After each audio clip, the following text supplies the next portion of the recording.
This number ties it all together. It's the beginning and the ending. This fits exactly what's found in Revelation 1. The author of the whole scene that has 2 acts is coming back. Getting back to the Great Seal of America again, you'll notice the configuration here of these stars. They're all pentagrams, but they're arranged in a hexagram, like the Star of David. And then, of course, there's a phoenix. There's a little knob in the back of his head, very subtle, but we can see it. And this is the back of the seal. Or maybe it's the front, but they're opposites. And you'll also notice that there's a little square here, triangle, where the 33s are already drawn in the pictures of the phoenixes in the arcana of the illuminated elite. There's always this little triangle, and there's a 33 there. So if you superimpose both of them, then you get this. Here's the phoenix, symbol of resurrection, superimposed over this. And I had actually shown you how, if you're using the time cycle of the Maya, how this fits into the 2012 time sequence that they have in their calendar. Well, I'll show you an alternative view, because what we're seeing here is this capstone has been represented a lot by Isaiah himself, saying that it's a messianic symbol, or the cornerstone, the chief cornerstone is laid down with shouts of grace to it, unmerited favor. It's a symbol of this idea that God says his creation is somehow saved out of its corruption through his own acts into immortality. What they're talking about here with this symbol is when this time arrives, men will have ascended or transitioned to their highest form possible, all because of God's act. But it's a time sequence here. So the actual event is superimposed over when it will happen. And this is how it works in North America. This is a base. This is the baseline. You don't count this. This is where you launch from. So now you've got 12 courses of masonry, not 13. Unless, of course, you count the capstone, then you do got 13. And so if you add 12 of these, and you make the duration 19.47, which is the latitude of Washington, D.C. twice, and it's repeated over and over again in the internal geometry of Washington, D.C., and I didn't get into that, but of course on the Cydonia itself, then you get, over here, 12 times 19.47 gives you 2009. And actually, this is rounded off. It's like 2009.64. It actually puts us pretty close to the 4th of July, which, by the way, divides our year from 365 days right in half. So 182.5 days. I guess that's July 3rd that does that. Or if you take 12.12, just continuing on, and multiply it times 19.47, it gives you 2012, if you add that number to 1776.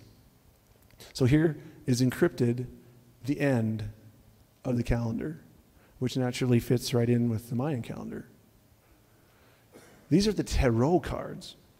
They supposedly have a fairly recent history, maybe the 1500s from Milan. Of course, they're occult as you can get. But the word tarot, here you can actually see it in Hebrew, is a play on the word for rotias, which just means to turn, rotate. It's about the cycle of time, once again. And on top of it, right above the tau, the cross, the end point, the alpha and omega, in Hebrew it's the aleph and the tav. In the ancient Proto-Hebrew, that's what it looked like, the last letter of the Hebrew alphabet. It is the Sphinx, the dividing point of the zodiac, with his sword pointing to the phoenix. And then you have the 4 constituent quaternary points of the zodiac. So you have all your time references, your time frame, and now you're seeing this point actually being indicated again. This is called the Earth card. Here you have a Virgo surrounded by the Ouroboros, And then you have Leo and Taurus. It was interesting because there's still two parts of the quaternary reference points on the zodiac. They're part of the cherubim, two of them. And then these cards, which show up a lot in the card sequence, is Judgment. And why that is especially interesting because the whole card sequence of tarot is supposed to be a miniature version, metaphorically, of man's existence from the beginning to the very end. Whenever you look at Judgment in the medieval drawings, you see this, a sort of feminine version of Michael the archangel with scales. Here's a good person, here's a bad person. And this is at the final judgment. This is just a little part of a very large painting of the end, the final judgment. Here's another image, same idea. These guys have been just newly resurrected, and now they're being judged. But you'll notice it's always wings, very feminine looking. Well, it looks like Virgo, and it looks like Libra together.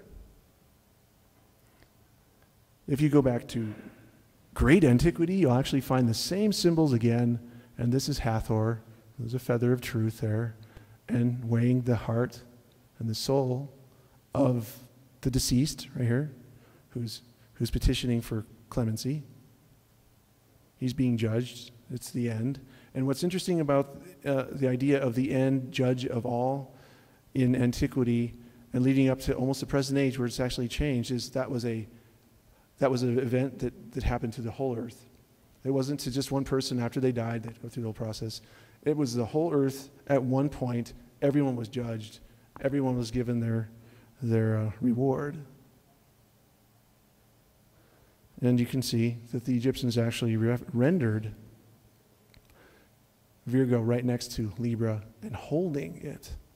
And what's significant about that is that in the heaven-earth map that's suggested by Albert Magnus, you have Virgo ending right where we are here in Roswell, and then Libra next to that is suggesting what it's all about, an end point. There's a first coming of the Messiah. There's a second coming of the Messiah. The first one was to save. The second one is to judge. This is an interesting thing because most people don't want to look at this. I mean, this information exists in this arcana. Occult, it's spoken over and over and over again in the symbology.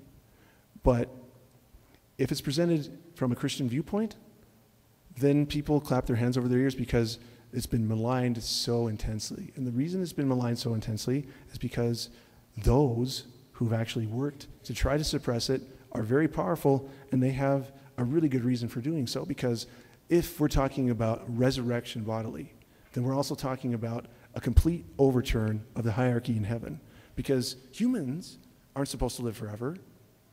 Only angelic beings are supposed to live forever, and this is the point where it all is supposed to happen, at 2012. So you got to go all the way back to the first time the alien invasion, if you want to call it that, an angelic invasion occurred, and that was during the time before Noah. Now, the Watchers were the ones that disclosed knowledge to men. And that's covered really extensively by the book of Enoch. And so they were destroyed by this world flood.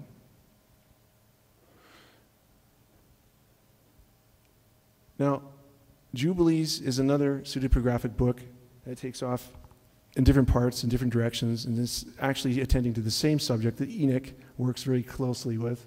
And that's the idea of what happened to these beings when they came to the earth. They actually produced human angelic progeny. And these beings totally devastated the civilizations of earth. They actually formed the civilizations, ruled from the civilizations, and then started becoming extremely malignant